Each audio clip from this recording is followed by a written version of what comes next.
Hey there, and welcome back to EE 386. This is going to be the lecture for class number 7. In this lecture, we're going to talk about a few questions here about the canonical form. We're going to go through that math flow diagram example from the very end of class number 6. And then we are going to talk about another disturbance example. Okay, and that's going to kind of be a review of class number 6, but we want to do at least one more example. The majority of this lecture, however, is going to center on a new control task and setting up for another control task, okay?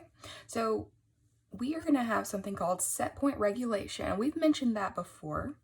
And we can also, with our control, design the control such that the output of a system will track a given signal. In order to accomplish these, we will have to go into error and error dynamics. So this is what we'll be spending most of today's lecture talking about. Okay, but let's start out with that math flow diagram example that continues from class number 6. So we didn't quite get to that in class number 6. And if you'll recall, our last example had this second order system right here. We had a disturbance, and this was the equation for the natural system. Okay. So when we added our controller in, we had the controlled system formed like so. Again, the control is an input to the system. This control algorithm that we decided on was this 4-component piece where we had the stabilization part, and then we had the part that dealt with the disturbance. Okay. Our disturbance for this system, if you'll recall, was a constant plus ramp. So both C1W1 or CW1 and CW2 were constant values. They weren't stepwise, but it really doesn't matter because we handle this very similarly. Okay, so if we are going to produce the math flow diagram, what we would do, and here I've drawn just the natural system portion, and we've inserted the controller as to represent where it would go, but we haven't actually filled in this portion yet. So we will start by following our usual technique for what I call phase variable approach to math flow diagrams. There is a second approach which we'll learn later. But what we do is we take our completed system here and we rearrange it to have the highest derivative of the output on the left-hand side. Everything else will go on the right side. So this is a repeat. We've done this before, so you probably recognize this, or at least you should by this point. We have this signal right here, which we start out our diagram. So I'll highlight that. Okay, and that's where we start out. And then, knowing that the approach I like to take is that knowing that I have y double dot, I need to produce the output y. So I'm going to go ahead and put these integrators in place. Notice that I have 2 integrators for this natural system. Our system order was 2, so we have 2 integrators. No others are needed, and that is for the natural system. Let's caveat that that is not including any of the internal dynamics of a disturbance or any of the dynamics in producing the control here. Okay. N equals 2, I should expect to have 2 integrators. Okay, all right, so we have that in place. We've produced y. I now have access to all of the signals that I need, y dot and y, to include them in the rest of the natural system. So you'll notice that I have the y dot and the y component, and we just go ahead and adjust the gains as needed, send them through those gain components, and those should look just like the ones on Simulink. So when you're building a system in Simulink, and I recommend that you try to just do one of these test systems and just go ahead and check, since you know an example that we've worked through, you know the result, it should be stabilized at the end. So you can check your work very easily and make sure that you've got the technique down for that sim assignment that's coming up. Okay, and we produced that, and now once we add in that disturbance, because this is a system that includes disturbance, then we will have all of the natural system right here in green. Okay, so the next portion would be to add in our controller. Okay, so you'll notice for our controller, And I've got a bigger diagram to show you where we've actually filled this in coming up. But to approach it, we want the y dot term and access to the y term. So again, caveating this with saying we have access to y dot. We might not always, but for our beginning systems, we do. So we'll just draw off and try not to jump lines if you can help it. Here, I had to. But the better you plan with this, the less you will probably have to jump lines. And then those are going to be the inputs to our control algorithm. So they just go over here, and then any gains, any integration that's necessary for the internals of the control, we would accomplish there. And then the output of the control is our U. Okay, the output of our system is Y, output of our control is U. So let's go ahead and look at the completed diagram. So I've redrawn it here, and you can see that our natural system over here and our controller over here, the technique we followed is very similar. Of course, when you are drawing the internals of the control here, this is the completed math flow diagram, by the way, has both the control clearly displayed, the natural system clearly displayed. We did not combine the two. Unless you're asked specifically to do that, don't do that, because this is much easier to debug. This is much easier to go directly to Simulink with. Okay, our controller is already in the form that we want it to be in. That's already in our phase variable drawable form. Okay, so we have U that's being output, and we know that we have these four components: the y dot, integral y, and double integral y terms that go in here. So we start out with this with the U output here, and that's the input to our natural system that we were just looking at over here. And all of this block is actually what goes in here. So our two inputs to our controller were the Y signal and the Y dot signal, which is here. Now, I've actually drawn off two pieces of the Y, but it's really this whole section. Okay. All right, so when you are dealing with the integrals, don't be afraid to just go ahead and stick the integrals in your control. That's exactly what you need to do. Do go ahead and include the initial conditions for a controller.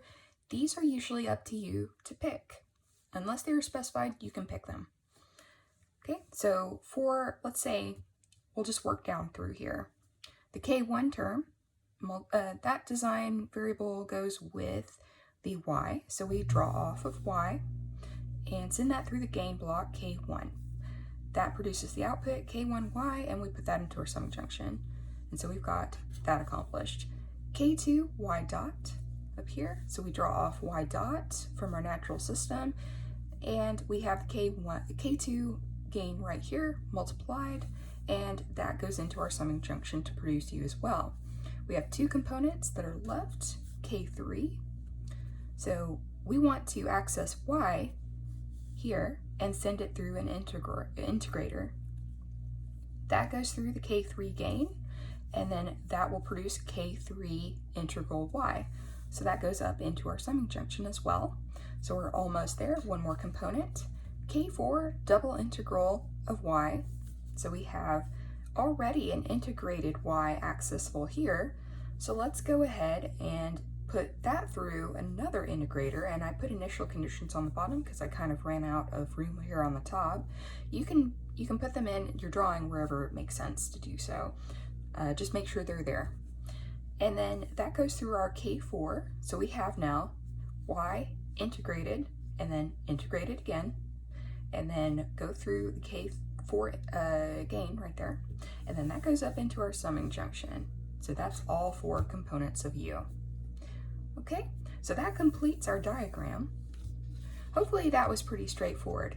Now, you may be wondering, well, the disturbance here is just a block. Is that okay?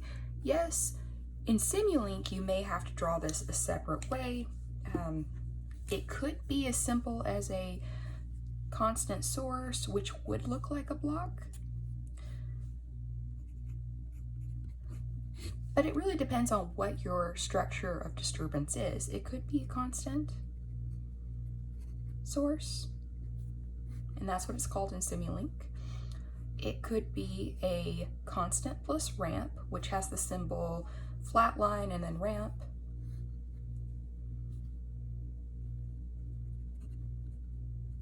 And you would be able to adjust this with the initial condition, which would adjust that bias, that constant value, and then also the slope value for the ramp portion.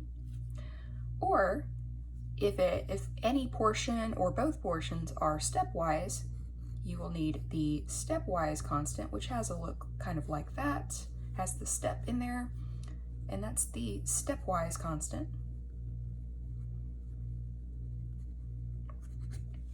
And if we have a stepwise plus ramp, or say we have a stepwise component to our ramp, then we'll have to use a summing junction.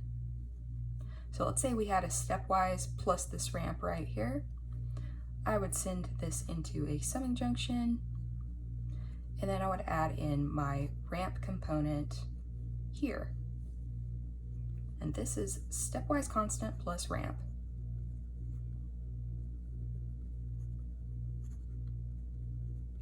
And actually, this may be just called step. I'm not sure. In Simulink, I can't remember. They've changed it.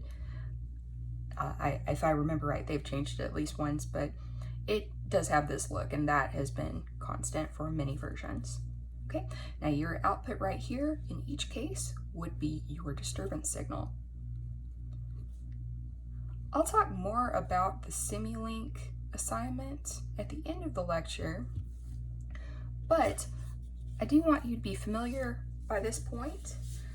Try and find all of these components, and then also look where they're located and try and figure out the settings. Just double click in every case and you can see the adjustable settings. Okay, so moving on to our next question. We wanted to talk about what happens back with the canonical form. What happens if rho is a negative value? So if you recall, we talked about the stable portion where rho could be any value greater than 0, and usually it's about less than 1. That's where rho usually ends up. So if rho is outside that stable portion, and now if rho is very large, if rho is like 3, it's still stable, but our adjustable harmonic version lies within here. Okay, so that's where we'll see harmonics. Outside of this, rho, the system roots are on the real axis, so we don't any longer see those harmonics. Remember, we were adjusting the different values of rho, and we would see changes in the harmonics. We also went through omega sub n, but that's another story. What if rho is negative? Okay, so last lecture we did plot the system roots. Okay, now we learned as rho grew larger, these became closer to the real axis, and then they also moved outwards. So if we have that second order canonical form here, and if we look at the necessary and sufficient conditions for this system, we would easily see that we want this coefficient to be greater than 0, and then also this coefficient. Now, if you recall, the omega sub n is a frequency. Frequencies are always greater than 0 in this class, they're always 0 or greater. They're always positive in this class. So we would never expect to see a negative frequency. So we can expect that necessary and sufficient condition that only depends on the frequency here to always be positive. It'll always be satisfied. If we want to look at the second condition though, for a system that is unstable, the one thing that could happen, since 2 is a constant, that's not going to change. Omega sub n is a frequency, so that's always going to be positive. But what if rho is negative? So that would make this necessary and sufficient condition fail. Okay, a negative rho means that this is less than 0, and so we have an unstable system. Okay, so we can see that would mean our system roots actually shift over to the right-hand plane. And if we were to look back at the distances we came up with, then we would see that they actually do shift over here, and our magnitudes are, of course, the magnitudes are always positive, but the actual values shift over here. Okay, once we're in the right-hand plane, we know that's bad, that's unstable. Okay, so right-hand plane unstable, left-hand plane stable, we've said it before. Okay, so if we were to plot this, our plot would come out to be something like this. It would be unstable, so it's increasing, but we still have that harmonic effect as long as a rho is, let's say, the absolute value of rho now is within that range. Then we have the harmonic effect. And actually, at 1, it actually becomes real. So let's mark that out now that we've changed the equation. Okay. So let's say harmonic effects. Okay. All right, so rho being negative affects the system how? We can now answer that. It makes the system unstable. Okay. Now, most of the time, if I ask you to design with a certain set of parameters, I would give you rho is positive. So we design a control in order to stabilize a system. So we don't want to pick a rho that's negative. Picking a rho that's negative means that we are taking a system, if it's unstable or stable, we are making it unstable. We never really want to do that. At least I can't think of a case where you would want to do that. Maybe there is somewhere out there, but yeah. Okay, so that covers the first question here. Now let's go talk about another disturbance example. Now we talked about disturbance last lecture. Let's start out with a third order system. So we have this third order system here, and it is equal to, this is the natural system, complete equation, natural system. But we do have a disturbance here, and it's equal to, which means it has the input of this disturbance right here. Okay, let's say our disturbance in this case, for this example, is a stepwise constant. So that means the structure is going to look like this. Now I'm telling you what the structure looks like. We don't actually know any of the values. So whatever this CW is, that CW, it changes with time because it has that of t, so it's a function. But the CW itself at any point t is not known at that particular time. But what I do know is that it has the structure. Okay, so what we're going to do is we're going to take that knowledge of this is the structure, and I'm going to design a control to accommodate every case of every possible value of CW and every point that it's changing. Okay, now there's really not a lot I can do at those points where it changes value. You just kind of have to accept that with the techniques that we're learning here.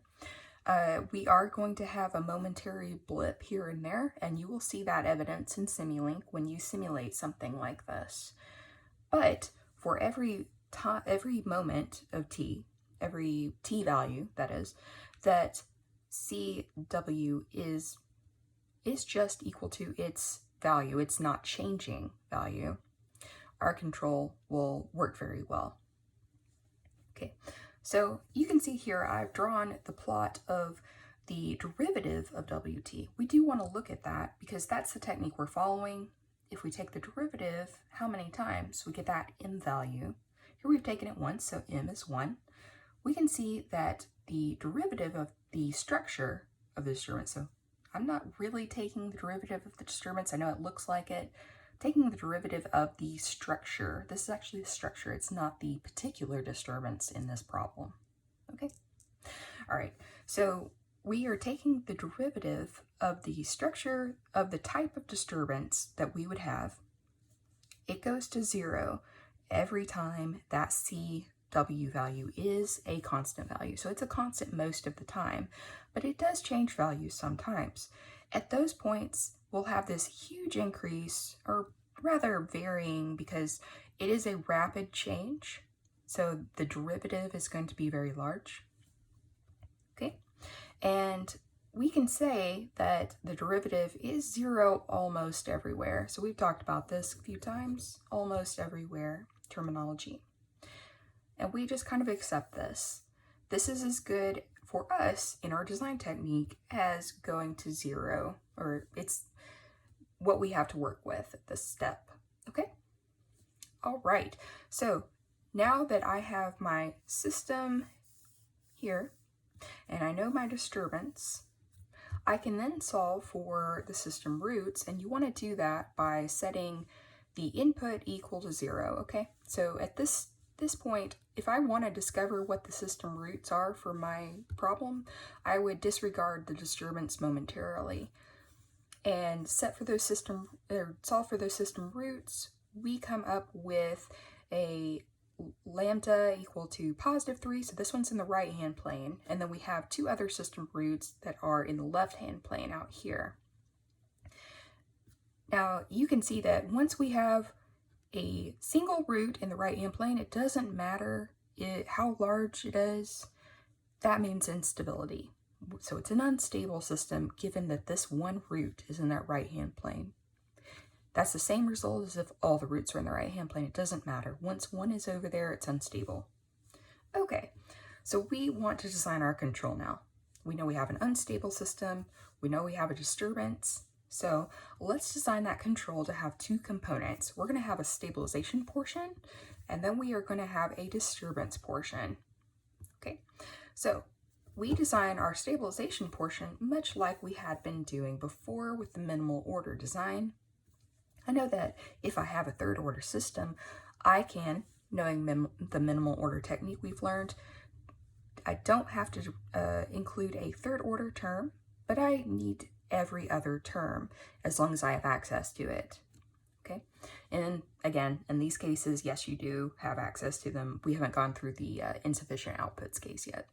So I'm going to include a double dot of y, a single dot y, and a y term, and I'm going to place gains on each of those. You never want to just, if you want to give yourself the most flexibility you can, so I want to include a gain term with each of those.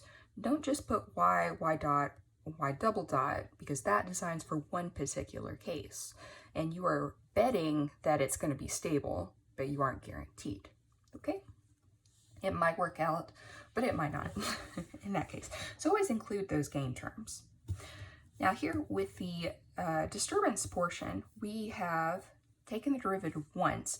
Now if we have that structure of disturbance and we take the derivative once, our m is equal to 1. That's the term we're calling it. As long as the value of m is going to indicate the number of integrals I need to include. Number of integral terms I need to include as well. So I have one term, it's going to include one integral. If I had a case of, let's say, m equals 3, I would want a k4 single integral y dt plus a k5 double integral y dt dt. So dt with an integral, always remember that. And a k6 of triple integral y dt dt dt.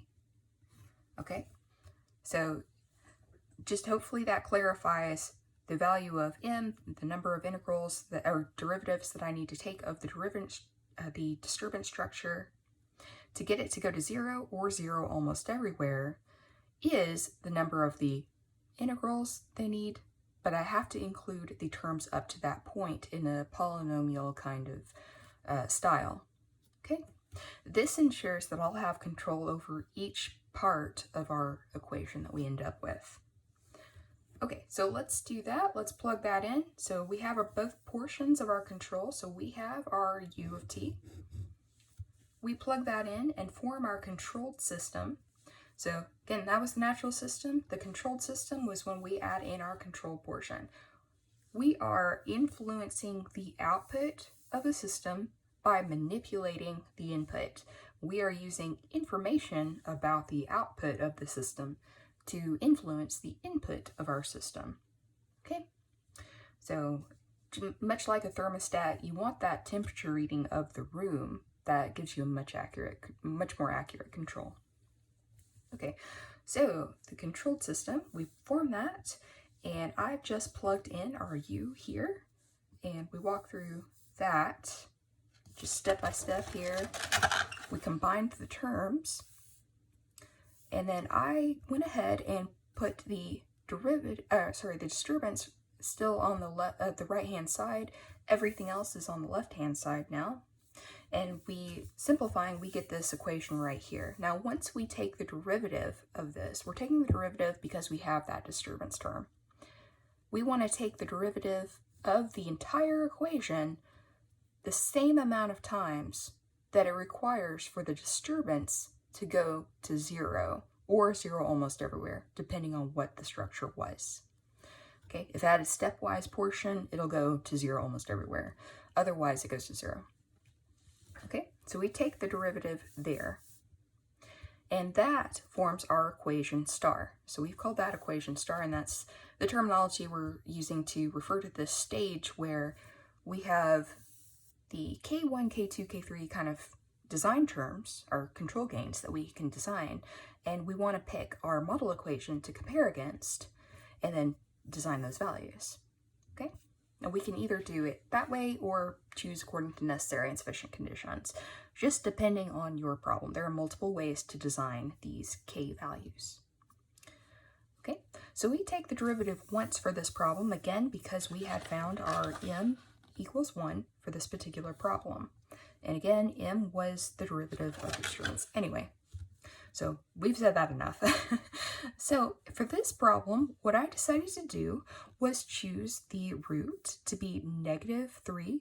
We are going to have 4 roots because this is now a 4th order equation. Okay, so we're designing all the roots to be at -3 left-hand plane. That's good, that's stable.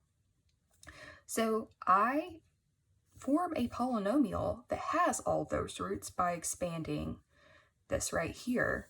Okay, so this gives me the gains that I should have, and then I can compare coefficient to coefficient, each one across here, and form equations. So we've done that, and we solved for the K1, K2, K3, K4. Okay, we get those values, and we can plug them into our control. So remember, our control was US plus UT here. So I went ahead and wrote out U and plugged in all of the K values. So this is what our control equation would look like. Now, if you were building this in Simulink, this, remember that math flow diagram that we went over at the very beginning, and we had that U across here? These portions right here would be your portions here, each piece, and they would be added together, and you would form your U equation. So hopefully that kind of ties it together where all this is coming from. Okay, now once I do this, this is really most of the time going to be the answer to your question: design a control that fits this criteria. Okay. One thing that we can do is we can plug this back in and verify that we have stabilized the system. So let's do that. We plug U back into our controlled equation. So our controlled equation, I'm going to point that out again. The controlled equation was here, and let's just look at this portion of it right here. So here is where I started putting in the U and such. So this controlled system right here, we plug in U, we simplify all of the terms. So we did that here. We plugged in U and we simplified all the terms right here. Then we went ahead and took that derivative, okay? And that let our right-hand side go to 0 almost everywhere because we did have stepwise portions. So it was almost everywhere. All right, so we've got all of this right here. Now, let's check the stability of this. There are a couple ways you could do this. You could factor this if you have a TI type calculator, something like that. You can use the web pages. There's the Symbolab, that's pretty good. You can factor this out and it'll give you the roots. But let's say you just had pen and paper. The way to do it is Routh-Hurwitz. And you don't actually have to even say what the roots are, but you can see if there is a root in the right-hand plane, and that's really all we care about here. If there's a root in the right-hand plane, it's unstable. So I want to verify that this is stable. So I'll do that by taking the coefficients across here and filling out these first two rows, just like we did before in those earlier lectures. Okay, I can tell that once I run out of the coefficients, we have zeros, and we can fill in zeros as long as we need to. And then I have the B1, B2, B3, and so forth. And I can see that the B3, C2, C3, D2, and D3 terms all go to 0, because if we were to look at their determinant component, let's look at B3 in particular. The B3 component would have that first part, the 1 over first column term that is right above it. So it would be B3. Let's just write that out. Negative 1 over, in this case, the first column term that is right above it is 12. So 1 over 12. And the determinant of 1, 12, and then 0, 0. So once we have that 0, 0, whatever these are, it doesn't matter. That determinant is 0, so that whole term is going to be 0. So we've got that happening, that same thing happening for all of these terms. So I went ahead and I solved for B1, B2, C1, and D1. And so all of those terms are here. And then I wrote the first column of this array. So just this portion right here. And we just went down here testing for sign changes. So we had a 1, 12, so no sign change. 12 to 45, that's what B1 came out to be, no sign change. And then 45 to C1, which was 86.4, and no sign change there. And then 86.4 to D1, which was 81, and again, no sign change. So since there are no sign changes, there are no roots in the right-hand plane, and we can say that this is a stable system. So we've verified that we have designed a control that stabilized the system. Okay, and then once we take that derivative of the system here, we could see that the disturbance went to 0. So actually, we've not only stabilized the system, but we've neutralized most of the effects of this disturbance. Again, we have that AE, so it's not 100%, but aside from every time the value shifts for the stepwise component, it should go to 0. Okay, so I'd really encourage you to plug that into Simulink. Since you know what this is going to look like, what the behavior should be, you should find out that it stabilizes pretty quickly. Okay, so in general, if we were to talk about disturbances, we can make a chart here and outline disturbance structure type, and then with that U sub D portion of the control, the part that will stabilize the disturbance portion.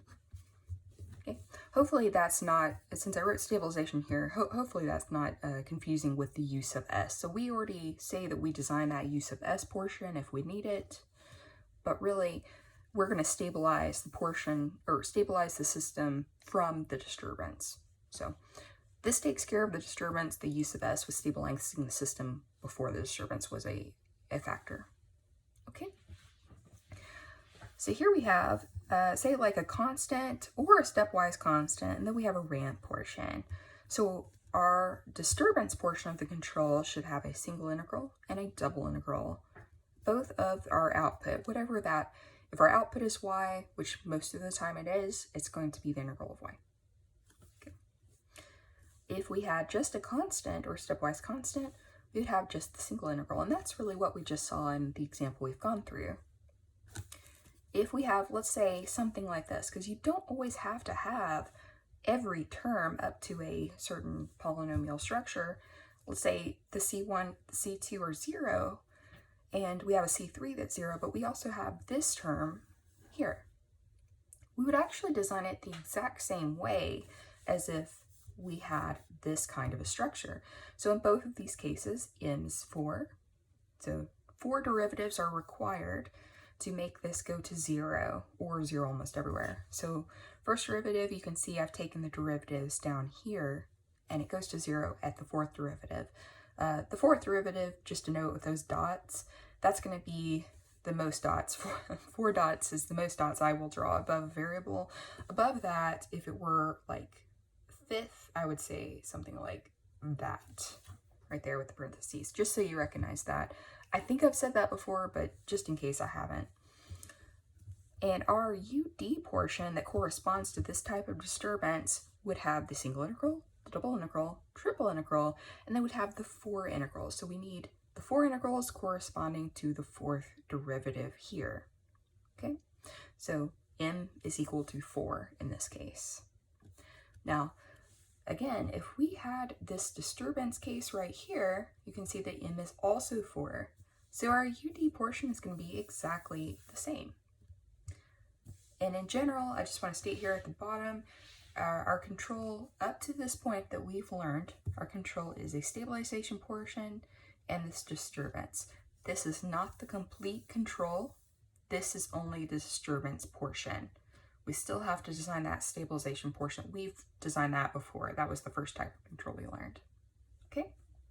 All right, but those added together make your complete control up to this point. Okay, so hopefully that covers disturbance. If you have any questions, of course, always let me know. But we're going to move on to the next topic that we were going to talk about. We will add disturbance into it eventually, but for now, let's talk about undisturbed systems. Okay, now I want to back up and look at these little plots that we had around the front page. So we talked about stabilizing up to this point. So we wanted always our output of our system to go to 0. That was the best case that we could design for. Okay, so what were we actually sending to 0? We were sending the output, right? Okay. Well, let's talk about sending the output or making it a certain set point. Okay, in this case, our reference value you can think of as being a certain value, okay? Let's say we have a thermostat and we want the room to be 70 degrees. Well, we want to reach that 70 degrees and we'll make adjustments to kind of stay there, okay? Turn on the heat at a certain point, turn on the cooling at a certain point, the AC at a certain point. And so what will be actually happening here? Well, I can measure the error, let's say error, away from this value. So once the error is within a certain margin, I'm going to take an action. So I'm going to either turn on my heat or turn on my AC once I've passed a certain error threshold, okay? And the same thing will happen with our signal tracking. I'm going to mention this, but we'll really cover this next lecture. So for the set point, we're going to have a certain error margin, okay? All right, so let's think about what we did with sending the output signal to 0. Well, we designed for that case. We could actually look at this and think about measuring error as well. It's a little redundant for this type of problem, but let's just stick with it. So what if we measured the error away from 0 like this, okay? Well, at any time the error goes to 0, y goes to 0 as well.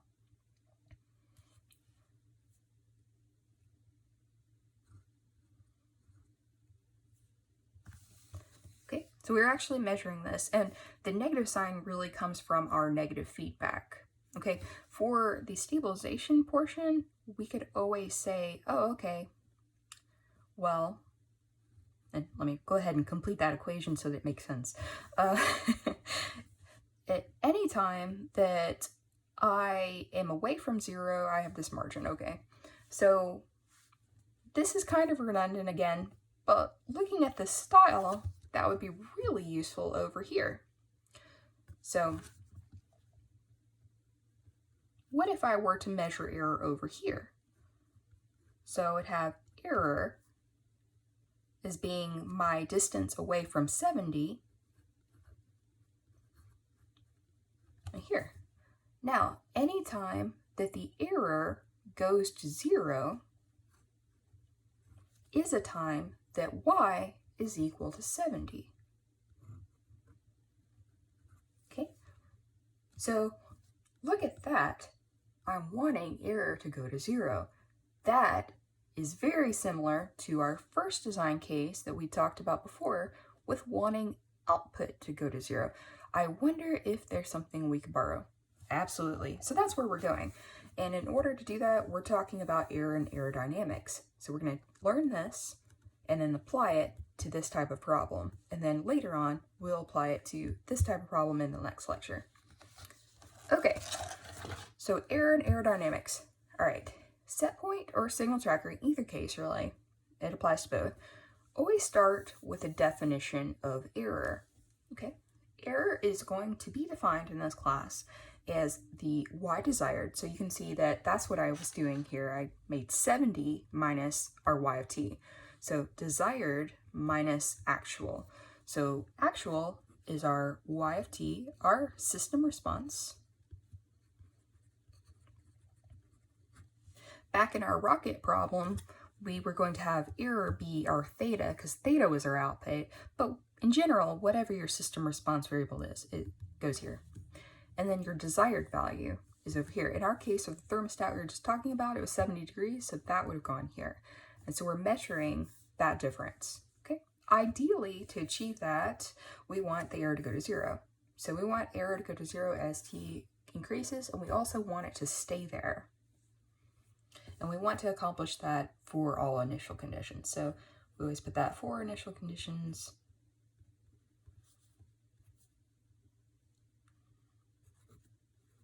And E of t goes to 0 and stays there as t increases. Okay, so in order to design a control with error in place, I'm going to need an equation that involves error. Okay, now I really don't want to have my y involved because I'm going to replace everything with error. So if y is in there, I'm not really going to know how to handle that.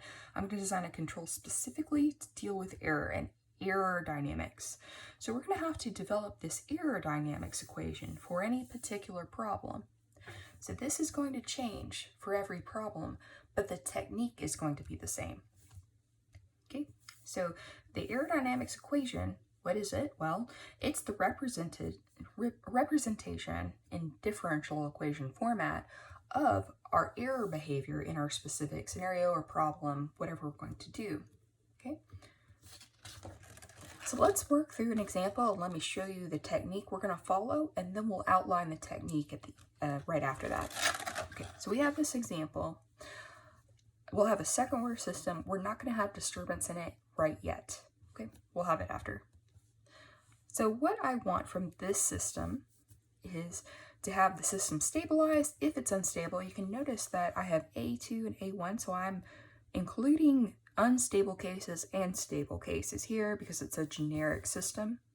I can't pick A2 and A1, and I know I've probably said that to you before, but you want to make sure that this is your problem. Don't pick these values. Otherwise, you are solving one particular problem in a subset of every problem that I've asked you to solve, okay? All right, so this is symbolic. So we want to stabilize the system if it's unstable, and we also want the system to go to a specified set point. I'm going to call that set point YSP. So YSP can be stepwise, so I'm going to put of t as if it's a function. Okay. All right, so it should stay there for all initial conditions as t increases. Okay, so that is our control task right here. And we wrote that, thankfully. All right, so we form first the controlled system. Controlled system is right up here. I put my input side, our right-hand side here, equal to u. U is my input. Okay. All right, so the first thing we're going to do, following our technique, is define error. Error for this system is always going to be E equals our y desired minus our y actual. So our actual system response is y of t. The one that we want to have is YSP. So we want to go to that set point. Okay, so that's our definition. We always start here. All right, after this, and knowing that I have my controlled system, you always want to make sure you have this equation written out because you're going to refer to it. Okay, So we've got our controlled system written out, and then next I'm going to take as many derivatives of this equation as I have in the original system. So this is a second order system, so that means I'm going to have order 2. I'm going to need to take 2 derivatives. So I did that here. Now the YSP derivative should go away in the first derivative. It goes to 0 or 0 almost everywhere, depending on if it's stepwise. So I just drop it after that equation. Okay, so we're going to use these 3 equations now to develop our aerodynamics equation. Now there's 2 ways you can do that. Up to this point, everything's the same in both techniques, but you can either do the development by comparison or you can do it by direct substitution. So I'm going to show you both ways. They are equal, but one may be easier for you to think about than the other, okay? I like to do the comparison method because there's a little built-in check, okay? So we're going to do by comparison first.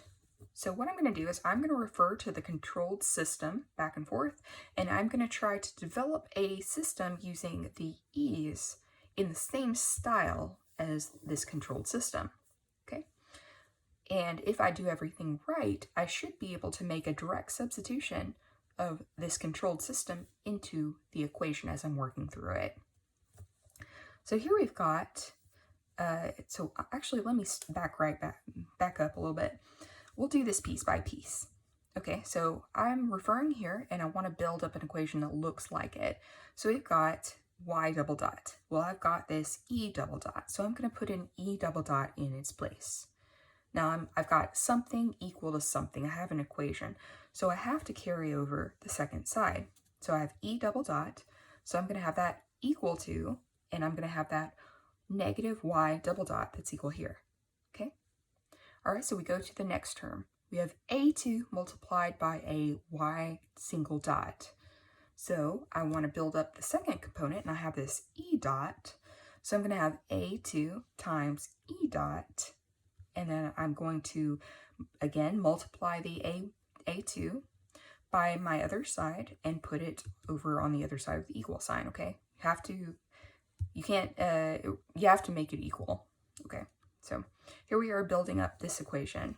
So we got that, and here's our second term that we just placed, okay? So it's negative a2 multiplied by the y dot, and it's over here. Okay, we've got one more component. a1 equals, or a1 times y. So I've got y, I've got this e component, okay? So they match in differentiation. So a1 times e equals a1 times negative y and a1 times YSP. So it's YSP minus y. So we make that substitution, or make that multiplication right here, and we insert these 2 components, a1 times e here, and on the other side of the equal sign, what is equal to, again, multiplied by the a1, okay? So you have to multiply both sides. All right, so hopefully that's clear how we came up with this equation. Now, what I want to do is go ahead and simplify this a little bit. So this side remains the same, and I've just portioned out all of the y terms together, and I have this a1 YSP on this other side. Now, this is the stage where I expect, if I've done everything right, to make a substitution. Okay, so I have y double dot, a2 y dot, a1 y, and I have the same thing here, except there's a negative sign in front of everything. So this is actually negative u. So I can make that substitution with a negative sign. So there we go. We put that negative u in there, and we get rid of all of those y terms. And I still have this a1 YSP, and then I have all of my error portion over here. This is the completed aerodynamics equation. That's what we're trying to achieve with this. Okay, so just a note on the aerodynamics equation before we go through and do this again with the substitution method. Y and any of its derivatives should never be included here. We can have YSP, Y sub c if we're doing the signal tracking, but we should never have a Y here. We should have the control. And if there's a disturbance in place, we should also have the disturbance here. And any of these YSP terms and everything like that, that's totally fine. But these are never allowed. If you see these in your equation here and you're expecting this to be the answer, something's gone wrong and you need to back up and check it. Okay? All right, so let's, instead of doing it this way with the comparison method, let's try and achieve the aerodynamics equation by doing a direct substitution. Okay, so same thing, but different method. So we have our substitution method. What I'm going to need to do a little bit of prep work for first, I'm going to go ahead and get these equations in terms of y. So we had our error equations here, and I've just gotten y on the left-hand side. Okay, this is going to make it easier for me to substitute into. And that's really all I do. I substitute y derivative with the e derivative terms, and y with the YSB minus e. Okay, so once I make those substitutions, I have this equation remaining.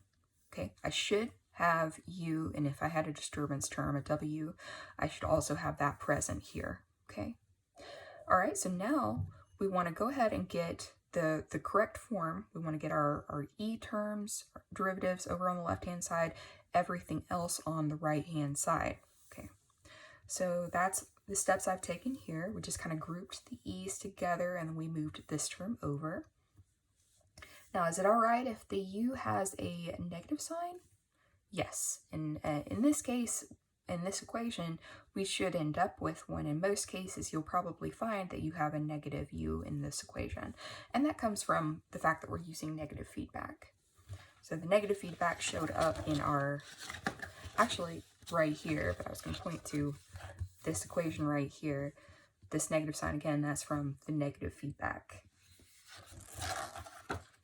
Okay, so we end up with this exact same equation. We can just compare real quick. So it's e double dot, a2 e dot, a1 e, negative u, and y, a1 times a YSP. So there they are, same method, or same equation from both methods. So choose whichever one is easier to you, and just make sure that you follow that technique. Okay, again, no y terms are over here. We should have u, and we should have w, or the disturbance term w, if we have that in our original equation. Don't insert it if it's not part of your problem. Okay, having a SB term, YSP, or YC if you're doing the servo tracking or signal tracking, that's totally fine. Okay. All right, so here's our general procedure for developing the aerodynamics. Notice that we have not designed the control. We've just developed the aerodynamics. This is what's going to get us into the form where we can design the control. Okay, so this is kind of step one. All right, so, but the procedure for getting there, so we would first define that error, so that's what we did. Write out that controlled system equation. So we did that. If we don't already have it, make sure you have that, because if you don't do this step will mess you up and you will get confused. That has been kind of the universal rule every time I've taught this class, that if this equation is not written out, and when you're developing the aerodynamics, you're going to get confused because you're going to end up with an equation that doesn't have u in it, doesn't have the disturbance. So take in derivatives. In is the system order. Take that of the error equation. So you see that we had a second order equation, so we had to take the derivative 2 times. And then either by the comparison or by direct substitution, create the error differential equation for that specific system. Okay, and then this is if you use a comparison.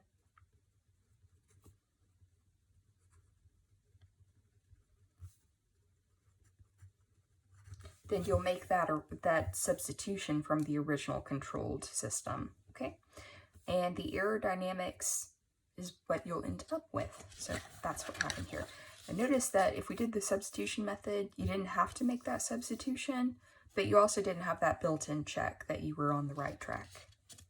So it either way works though. Okay, and you end up with this differential equation.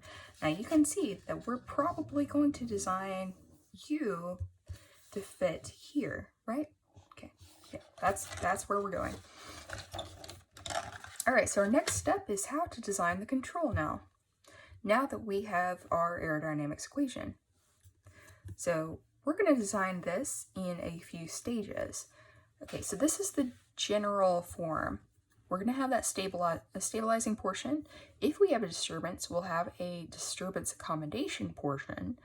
And then if we have any extra terms, that is, extra terms such as the SP terms in our case, we need a portion of our control to cancel those out. So that's what this USP is for in our case. I would substitute this with a U sub C if we were talking about tracking a signal. Okay. All right, so the US portion should now stabilize the error. It should contain the E and E dot. It should be part of the aerodynamics. We don't want to go back and design a control that involves Y. We are now dealing solely with error, so make sure you stay with error. Okay, so for example, for our problem, we would design US to have like a K1 E and a K2 E dot. So it follows our same original format. We're just now working with error. Okay, so we have this equation now, and we want to work with this instead of going back to our original equation. Okay, so you can see, looking over here, if we're looking for the minimal order design technique, we will have an E dot term and an E term, and then we want to put in our control gain so that we have complete control over the designability. Okay, so that's what we've done. For this particular question, or this particular problem, U sub D is 0. We didn't have a disturbance here. We'll deal with disturbance later, but there wasn't one in this problem, so that's 0. Now, the USP portion was that A1 YSP. We can look at this equation and see that we want to cancel out this term. So since U already has a negative sign, all I have to do is make the USP portion of this equal to this portion right here. Again, this is YSP. It's not the same as Y. So this is a special term. Most of the time it's going to be constant, or if it's stepwise constant, but we have access to YSP or YC if we were doing a tracking problem at all times. That's an input, and we have the choice to choose what YSP is. So if I want to set my thermometer, or thermostat, it's one of those, right? Thermostat to 70 degrees and make my room that temperature, I would set YSP to 70 degrees. That's my input. That's my user chosen value that I want to achieve. Okay, so we have that portion right there. Now our control all put together is this right here, if we write it out. What I want to do now is plug this into my aerodynamics equation. Okay, so I can already see that if I do that, then I have, the E portioned over here, plugged in U directly, and I have that cancellation happen immediately. Now we can pull the rest of this over here and simplify, and we should have an equation that involves E equal to 0, dynamic equation. Okay, so we've just rewritten it here, and we have pulled these over and simplified. Now we recognize this kind of style, right? This is an equation star. We are at the stage where we can develop, or we can design the K1, K2 values. Now, this is a symbolic problem again. I'm pointing out A1 and A2. We can't design those. Those are given to us. We have to keep them symbolic for this problem, okay? All right, we'll do an example after that involves numbers, but this is pretty, I'm going to give you a problem that at least once that gives you these kind of, it has symbols in it, so it gives you this kind of an equation. So let's design with respect to necessary and sufficient conditions. So I write out the necessary and sufficient conditions. For a second order, it's very simple. This coefficient and this coefficient all together, everything in front of the E terms, have to be greater than 0. Okay, they have to be greater than 0 because we have this 1 out here. This is a positive 1. this equation is monic, which is equivalent to saying it has a -1 coefficient in front of it. Okay, that first term. So that's a positive one. So I know that all of my other coefficients have to be positive if it's a second order system. Okay. If this were an A3 out here, I would want to immediately divide through every term by that A3, okay, in order to achieve this. This narrows down my conditions significantly, okay? So necessary and sufficient conditions here. So we just pick A2, or don't pick A2 and A1, I said the wrong thing. Pick K1 and K2 to achieve this, okay? So what the most that we can write, not knowing what the value of A2 and A1, is this right here. So these are our choices, okay? Just a reminder, you can't choose those values. So that's what we did for this problem. Now, I also wanted to show choosing K1 and K2 with specific roots in mind. So I chose -5. So I chose both roots being at -5. Both roots don't have to be at the same place, but here I just chose them that way. So I expanded this form right here and got our model equation. Okay, now I want to set the A2, K2 equal to this first coefficient, which is 10, and the A1, K1 equal to our second coefficient, which is 25.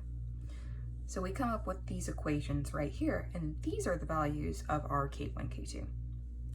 So we plug that back into our control, and our completed control is shown here.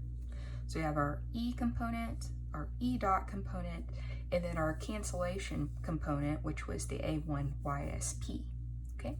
So that corresponded directly to our US right here and our USP, because we did not have a UD, we didn't have a disturbance here, okay? All right, so that would be your answer in terms of designing the control. All right, so let's do another example, and this time let's have a disturbance and let's use real numbers instead of the symbolics. Okay, so we've got this system right here, and we can immediately see that it's unstable. We have a negative sign right here, and it's a second order system. So we just listed out necessary and sufficient conditions, so I can tell immediately that's going to be unstable. Okay. So we also have this disturbance here. For this problem, let's let that disturbance be a stepwise constant. Okay. So you know that I have to take the derivative one time of this structure to get it to equal 0 almost everywhere. Okay, so our m was 1. All right, so our problem is to design a control to send y output, system response, y, to a certain specified set point for all initial conditions and all YSP values. So I can choose anything and it'll behave the same way. Y will always go to that value. And we're going to do that for y going, or rather, the other part of that problem, y goes to YSP and stays there as t increases. And that's in the presence of that disturbance. So a couple of things going on here. Stabilize the system, accommodate this disturbance, and then also achieve that set point. So that's 3 components to the problem. So we know that we're going to probably design our control to have this form right here, right? Stabilization, disturbance accommodation. It's actually called disturbance rejection, but I call it disturbance accommodation because that's really what we're doing. But anyway, then we have our cancellation portion that takes care of achieving the set point. All right, so first step, if you follow our design procedure, remember we have to define the error. And that's in our development of the aerodynamics. We have to get that aerodynamics equation before we can design our control. Our control will not end up having y's in it. So it's not going to be one of those u equals k1, k2 kind of things with respect to y, k1, y, k2, y dot kind of things. It's going to have error involved, okay? Anytime you're doing a set point problem, anytime you're tracking a signal like y goes to yc, which we're not doing yet, we'll do that next time, that is going to have errors in it, or error dynamics rather in it. Hopefully it doesn't have errors, right? Okay. Oh goodness, yeah. Anyway, the first step here in developing the aerodynamics is is defining this. Error equals to what you want minus what you have, okay? YSP minus Y in our case. Now we know that this is a second order system, so our system order is 2, n equals 2, so I have to take 2 derivatives. So we've done that here. Now I'm going to go ahead and use the substitution method here. So we go ahead and solve these for y and make it easier to substitute into our controlled system equation. Now I went ahead and wrote this out, and you want to make sure that you always have this available before you do anything substitution wise or comparison building wise. Okay, so we have this equation. It's very important. This is the controlled system.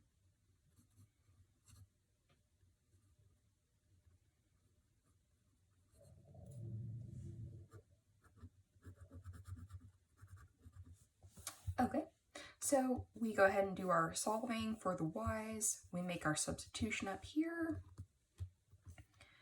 And what we want to work with here is this equation right here. Once we make all of our substitutions, we end up with this equation. Okay, all right, so this is now our aerodynamics equation once we simplify it. So I've moved that negative sign over. Okay. And now we want to design the different components of U. We have YSP is negative 16. We can see that. Immediately I should have a portion to cancel out this. And so that's what gives us the YSP. Since he already has a negative sign, it should be exactly equal to this negative sign and all. So the negative sign will cancel out this negative sign and make it 16 YSP for that component of U, which we cancel out. Okay, hopefully that makes sense. To cancel out, or rather accommodate the disturbance portion, we should have an integral of E. Now we have that because the disturbance is a stepwise constant, so it only takes one derivative of this structure to make it equal to 0 almost everywhere. So we can write that out like this. So that AE is very important, by the way, if you're dealing with stepwise. So our M was equal to 1. Okay, so M equal 1 tells us I need one integral, and I'm done after that. So I went ahead and put the K1 portion here. That's our design parameter. You always want to include this. And so for our stabilization portion, we can look back up here at this equation, design it in minimal order style. So I don't need the top order, but I do need to include a term of everything else. So I have two other components, an E dot portion and an E portion, and I put a K value to give me design freedom by each. Okay, so if we put all of this together and we substituted it into our equation, we can see that first of all, the YSP portion cancels out our extra term. And then we have this portion right here, which we can move portion of this over and combine. So in these stages right here, that's what I've done. And so all of our E portion gets moved over here. We are left with the disturbance on the input side, the right side. We take the derivative one time. Take the derivative one time because M equals 1. Okay. Takes one derivative to make this disturbance go to 0 almost everywhere. Okay. Now, once we have an equal to 0 or an equal to 0 almost everywhere, that is our equation star. So that's the point where we stop and design our K values. K or G or whatever you used for these. Okay. Now, let's do a design using the ITAE. So here we're going to use our third row in our ITA table. So it would be the stepwise table in this case because we do have a input that is a YSP, a set point. So we have S cubed and 1.75 omega sub n, and this is on page 319 if you have version 13. And then we have 2.15s and omega n. So here I went ahead and said, well, let's use omega sub n equals 1. So we went ahead and evaluated it here. Okay. We then compare this equation star with this equation right here, which is actually our model equation. It's our ITA equation that we want to mimic. We want the system roots of our system to be the system roots of this. And we can accomplish that through careful picking of our k values. So we make those equations. You can see here that k1 should equal 1, so we've got this. K2 equals K2 minus 16 should equal the 2.15, so we went ahead and did that, and we solved for K2, and that's 18.15. And then we have 4 plus K3, which should be set equal to 1.75. And solving for the K3, we have 2.25. Writing out our control, we have that right here. Okay, and that would solve the problem. That would be the answer to the problem. We wanted to design a control to accomplish those 3 tasks. Okay, so let's then talk about drawing out the math flow diagram for such a thing. Okay, so if we have error involved, let's go back and grab our original problem. Let's do the example with the disturbance in place. Okay, so we have drawing that math flow diagram. We got y double dot plus 4 y dot minus 16 y equals w of t.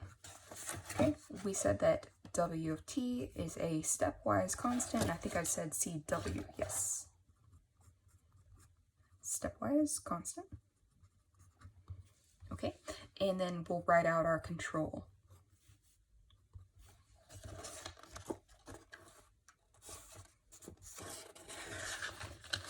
Our control is on this final page right here.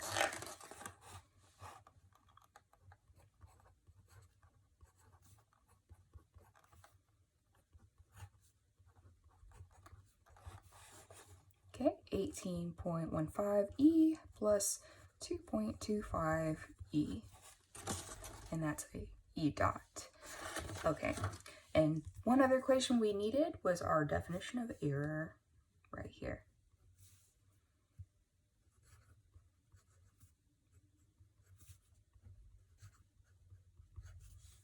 Okay, so how do we do the math flow diagram of this? Well, again, I want to break this up into parts.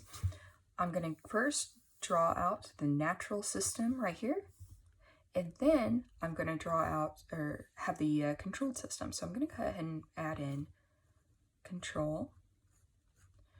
Okay, this all together is a controlled system, but the natural system's right here. Okay, so let's get this in the form to work with it. So we have y dot dot equals negative 4 y dot plus 16y. I'm just moving these 2 terms over here. And I still have my disturbance term, and then I still have my control term. Okay, so going from here to here, we make that adjustment. We're now ready to draw the system. Okay, so I'm going to go ahead and make my line for y double dot. Now I know the output of my system is y. So at this stage, it's convenient for me to go ahead and send this through integrals. Now integrators, sorry. You don't have to do that. You could go ahead and start building this and go this way. That's fine. But what I like to do is to go ahead and take care of that portion because it is just so easy to do. And then there it is, and we can go ahead and start connecting things once we have that. Now, don't forget the initial conditions. That completes the integrator itself. Okay, so we've taken care of that portion already. Now what I want to do is build y double dot. Let's take care of all of this. So I know I have 4 components that are going into the y double dot. Let me go ahead and make a summing junction. Now earlier, when we went to that first example that I talked about, I did a little trick here just to try to make it a little neater, and I wanted to show you that. I have the disturbance term and the U term going into a summing junction that has an input from another summing junction. I could combine these and make a summing junction that has 4 inputs. It is the exact same. Whatever makes it simpler, easier, and neater for your drawing is what you should do. Just be careful when you are drawing these gains. If I have a -4, I shouldn't put a negative on this summing junction, okay? That will cancel out. It's either, for a -4 gain, you either want to have the negative in the gain block or the negative on the summing junction, not both, one or the other. Okay, so back to our problem. We have 4 components. This way, I'm going to go ahead and put in 4 inputs into my summing junction. I'll put the disturbance term at the top, and that has a positive sign, so we'll draw that. Okay. In Simulink, again, this would be the step input. Okay. And for your simulation, I know that you would need specific values for the disturbance. You know, we're not allowed to really know what the disturbance is, but you need to know in order to simulate. So I give you this value, but again, I don't expect you to be using this in your control. Just don't do that. Okay, so we'll have the input for the control going over on this side. We'll go ahead and label that and reserve that line for our U of t. Now here, we're going to need access to both the y and the y dot. That's part of the system. Okay, so for the y, that's going to be a gain of 16. So let me draw that over here. We'll send it through a gain of 16. And don't be afraid to put extra arrows. Anything that makes it clearer is definitely welcome. Okay, try to be neat with your drawings. Okay, y dot. Let's go through a gain here of -4. So here I'm going to, again, put the -4 on the gain block itself. So -4 here, just like that. Okay.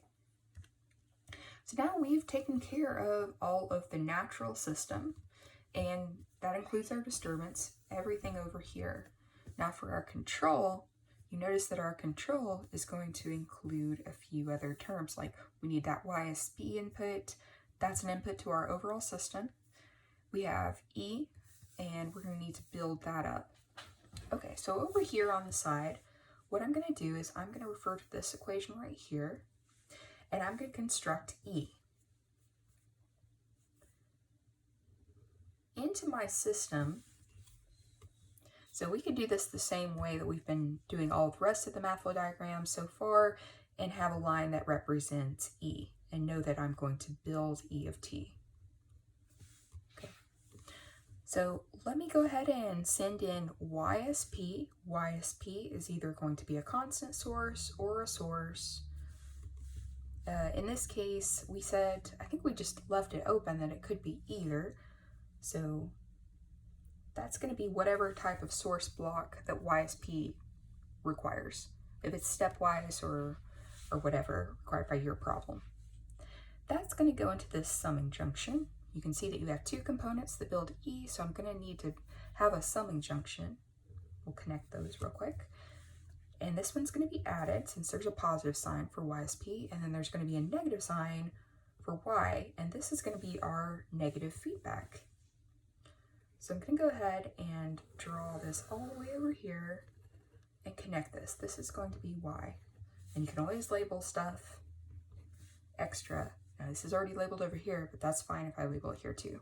That's fine. Okay, so now what I want to do is build up this U of t. When you do a math flow diagram, and I believe for your first Simulink, you don't have error involved in it. So this portion is solely for the math flow diagram drawings. But when you have a Simulink problem with this, in the past, I've allowed the use of differentiators. I prefer that you don't use them though, simply because we have this plot that we were talking about early on in this lecture. We can see the problem with using a differentiator, okay, very easily. Anytime a stepwise component, for example, changes value, we have this huge spike. So a differentiator amplifies this. If we have a little bit of noise or something like that, the derivative is going to spike. We'll have a lot of amplification from that. So for that reason, it's best to avoid the use of differentiators whenever possible. And we can do all of this without differentiators, even though we have that derivative, because if you remember, we have an equation for E dot. So let's go ahead and pull that equation out. So the equation for E dot in our case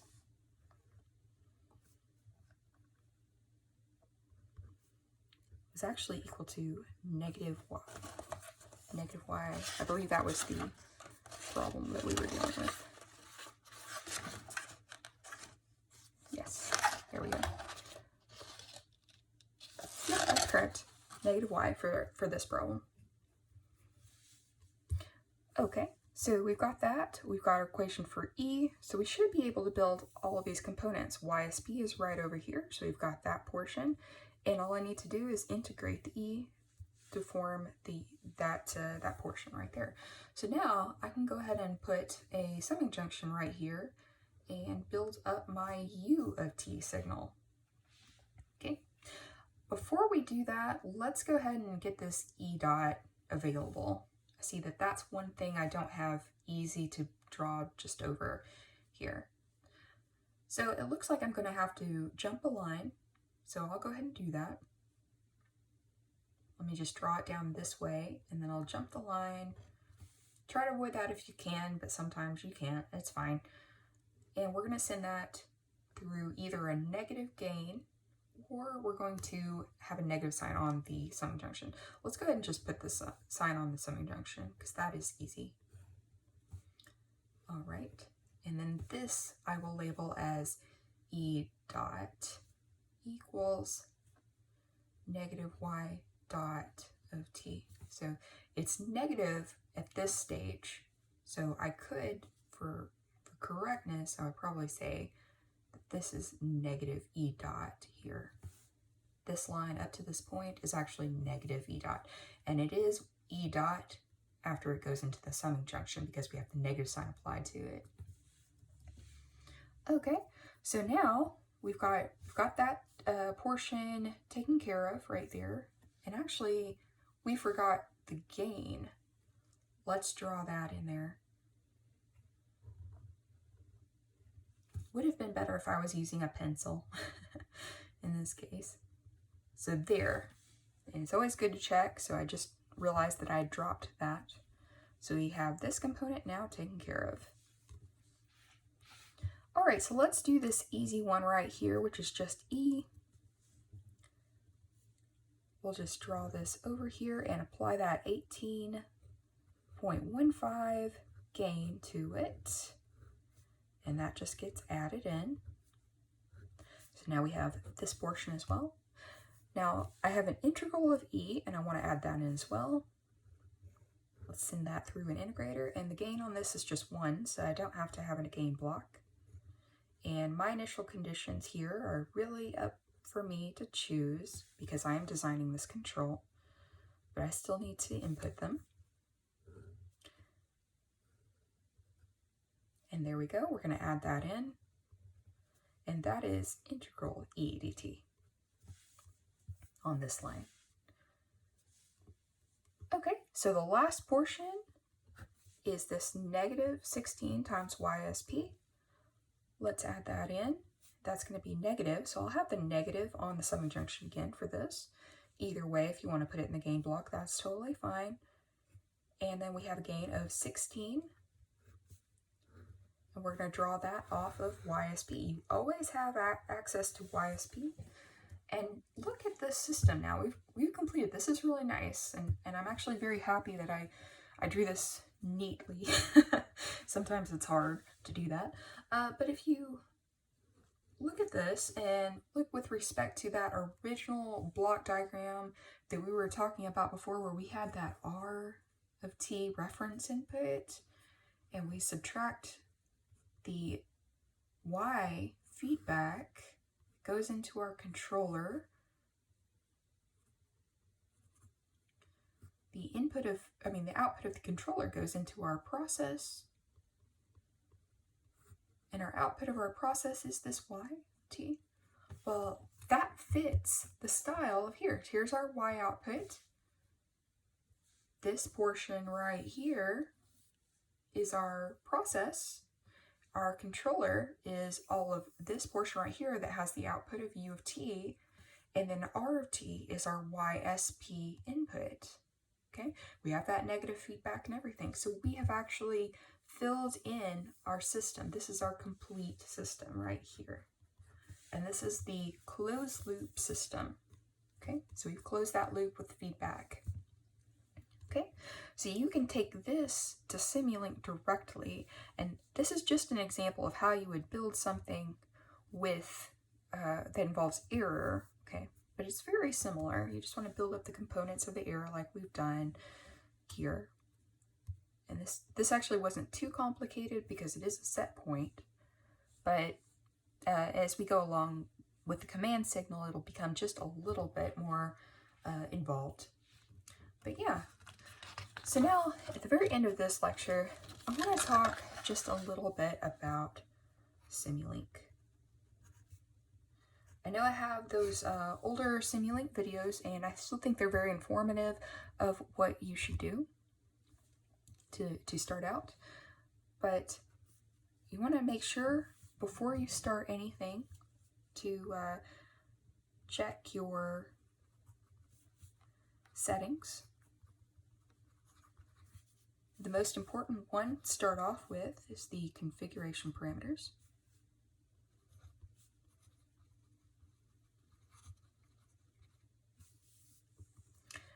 And then we also want to adjust the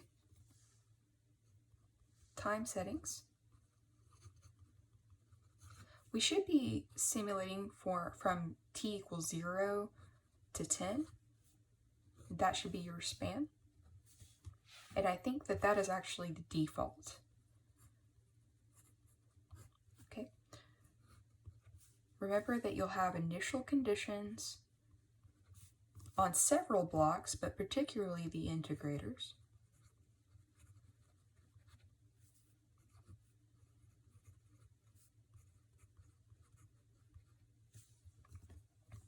Okay. And then back here with the configuration parameters, there's actually a few things that we want to adjust for that, and let me outline that. It'll default to a variable type of integration, a variable type of step. So we want the discrete step.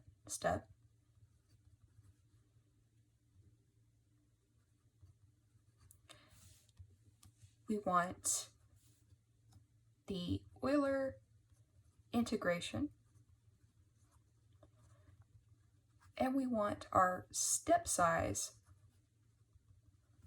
to be 0.001. That should be sufficiently small. What we're doing here is we're mimicking a continuous system. Okay, I know, actually, I don't think that's called discrete step anymore. I think it's fixed step. So fixed step size and Euler type integration, I think that's ODE number 3 in the setting, but it does say Euler by it, whatever the number happens to be. And then your step size is being sufficiently small. So simulate your time setting.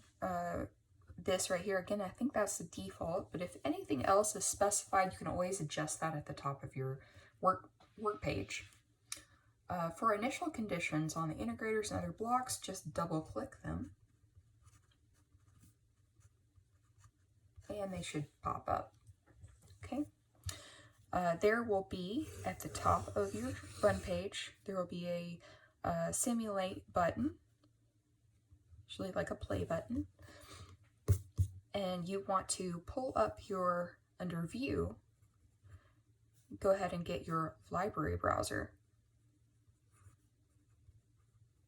That used to pop up automatically, but in the newer versions it does not. And so that is the page, the little side panel page that will pop up, and it has all of the components. Okay, you'll use things such as the summing junction, everything in our math flow diagram actually. And so it'll look like this in default. Okay, and the gain right here. And again, you can just double click this to adjust the value of the gain. You can double click the summing junction. That's a little bit interesting. If you double click that, you can use, on a keyboard, there's the pipe function, or it's the vertical line bar, and that will let you skip that. So the way this is drawn right here, it would have a pipe plus plus. It goes around counterclockwise, if I believe it's counterclockwise, but it goes around that way, and that allows you to skip. So if you just need 2 inputs, there you go. Otherwise, it'll default to 90 degrees. Okay, and so that's for the summing junction. Okay, and that's the gain. The gain, you can always search for a component at the top. I've also listed on your assignment sheet where they're located, but these guys will be under the math portion. Now, there's really no reason with the newer versions of Simulink not to use the scope as the output block. This will allow you to gather your output signals. There are a couple of tabs up at the top that you can use to adjust for the scope for all of the plots, and I've put this on the assignment sheet as well, but make sure that you use a white background. That shows up the best with the different signals, and use some kind of a dark color. It can be dark blue, dark green, dark or black, any version like that, any color that you prefer, for the line and axis. Okay, and that's for your plots. Okay, you can plot directly from the scope, or you can gather the variables. One of the tabs will allow you to name the variables, and you can plot them using usual MATLAB plotting techniques. And I also show the plots in how to do that in the video right there. But of course, if you ever have any problems or any questions, let me know. And you're required to submit your files along with your work page, which will be like a lab report. Okay, so all the instructions were given to you for that on the assignment sheet, but again, let me know if you have questions with respect to any of that. Okay, all right, so this should just cover a little bit of the Simulink and disturbance, error, accommodation, aerodynamics. Okay, all right, well, I'll see you next time, and see